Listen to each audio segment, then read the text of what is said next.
But first, Leanne Wood has urged Labour voters to take another look at Plaid Cymru at next year's Assembly elections. Speaking at Plaid's annual conference in Aberystwyth, she said as First Minister she would lead on the issues that matter most. Leanne Wood attacked Labour's record on public service delivery, particularly on health. Labour, she said, had taken people for granted, rewarding voters with inaction, incompetence and indifference. Following the SNP and getting into government won't be easy. Plaid Cymru are currently the third party in Cardiff Bay, with 11 seats compared to 30 for Labour, 14 for the Conservatives and the Lib Dems on 5. Leanne Wood has been talking to our political editor Nick Savini and told him she's ready to be First Minister. People in Wales next May will get to decide a new government, and I very much hope that they will decide to elect a Plaid Cymru government next time, because we've had 17 years of Labour rule unbroken, albeit there have been coalitions as well within that time. And if you just look at the outcomes, then you can see why there's a very good reason why we need to change that government now, and Plaid Cymru is ready to offer an alternative. I just wondered, do you see it as the business end for your leadership? Do you feel under pressure as the leader that this is the time that you need to perform?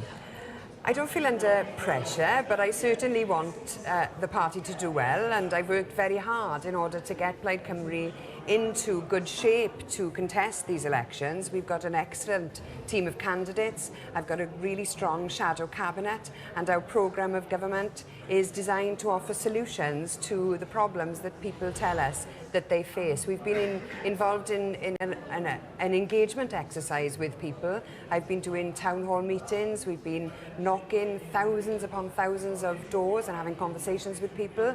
And people tell us that their chief priority is health, and that they want to make sure that our health service is sustainable and secure into the future, but also people are concerned about things like jobs and skills, and so that's why we'll be focusing primarily on public services in that election. Did it need a series of roadshows to establish that health is a big issue in Wales at the moment?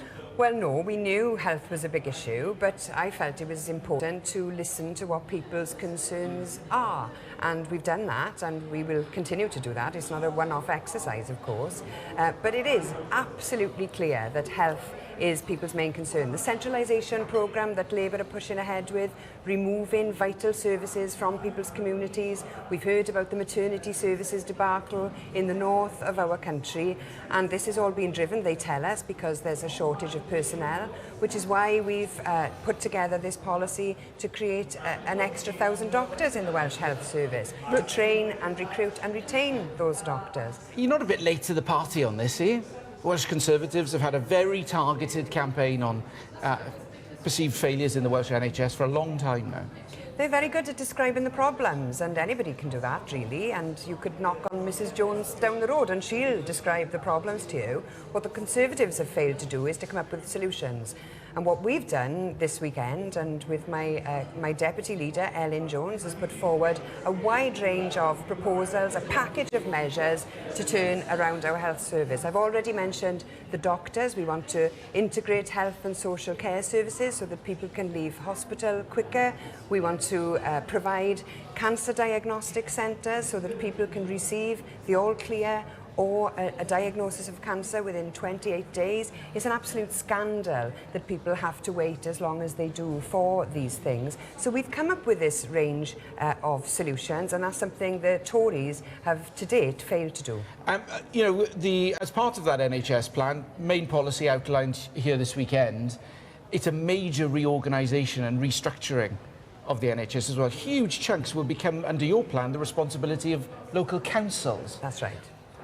The danger is, as we've seen with the debate with local authority reorganisations, on the doorstep, this is very complex, and you can get caught up in a big debate all about structures rather than services. Do you accept that's a danger? I have no intention of getting caught up in a debate about structures. The purpose of a structure is that it can deliver better services and improvements in people's lives. What I want to talk about is outcomes. And if you look at the outcomes in terms of the current government, they've failed badly on many, many measures. And so what we want to do is make sure that structures are in place in order to deliver tangible improvements and better outcomes for patients. OK, ABMU Health Board, the target for orthopaedic weights is no one waits longer than 36 weeks, 9 months. Average weight is 38 weeks for someone, say, who needs a new hip or a knee.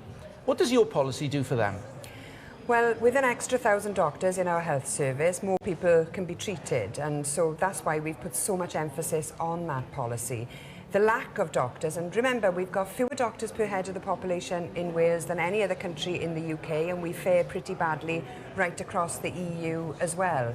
But with more doctors and more staff and better workforce planning, then we can ensure that people are in the right place, that they're retained in Wales, that they don't leave after a few years. We want to keep our doctors in our health service, and the more that we have, the more people that they can treat. OK, a question for you. Is it always better to be in government rather than opposition? You can only pursue your programme and put your policies into action if you're in government. And so that is why we're going all out ahead of this election to put the case to people that Wales needs a change of government and that the alternative government is to be provided by Plaid Cymru. We want to see a Plaid Cymru government after May next year so that we can implement the changes and so that people can see those improvements in their lives that we've been talking about. The reason I ask the question is, you know, if you've got, say, a minority Labour government, would you be willing to go into coalition with them? Do you know, we spent an awful lot of time ahead of the last election speculating on different deals that could come about as a result of that election. And to be honest, I think it was very off-putting for many people. What I want to do in this election is put forward our programme of government and let the people decide what they want to do. Yeah, the trouble for you is that the Conservatives keep on going on about this because they say when push comes to shove, you're always going to prop up a Labour administration. You did a deal with them last week on council reorganisation. Do you know what? I think it's fantastic that the Conservatives spend so much time talking about Plaid Cymru. And every time they mention this, they remind people that Plaid Cymru would not work with the Conservatives. They are toxic. And so that's very helpful as far as we are concerned. So I'd say to the Tories, keep talking about Plaid Cymru. Thank you very much. Leanne Wood, thanks very much indeed.